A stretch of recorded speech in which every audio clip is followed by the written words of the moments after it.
జీవశాస్త్రం ప్రత్యేక అంశాల గురించి అధ్యయనం చేస్తుంది. వాటికి సంబంధించి చూసినట్లయితే ఆర్బోరికల్చర్ అంటాం.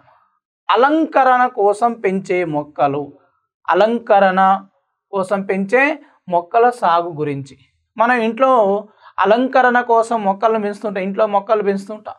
ఉదాహరణ చూసిన ఆంధ్రప్రదేశ్లో మనకి ఉన్నట్టు అతిపెద్ద రాజమండ్రి దగ్గర ఉంటుంది హుండి. అది రాజమండ్రి దగ్గర ఉంటుంది మనకి మొక్కల పెంపకం పెద్దది కల్చర్. నెక్స్ట్ హైదరాబాద్ చూసినట్టు ఇక్రిసాట్ మొక్కలకు సంబంధించి ఉంది, బొటానికల్ గార్డెన్. ఇలాంటివన్నీ కూడా అలంకరణ మొక్కల గురించి పెంపొందిస్తుంటాయి. ఇవి మనకు ఆర్బోకల్చర్ అంటే అలంకరణ మొక్కల గురించి అధ్యయనం చేసేది. అరణ్యాలజీ అంటాం. సాలిడ్ అంటే సాలెపురుగుల గురించి అధ్యయనం చేసేది అరణ్యాలజీగా పిలుస్తాము.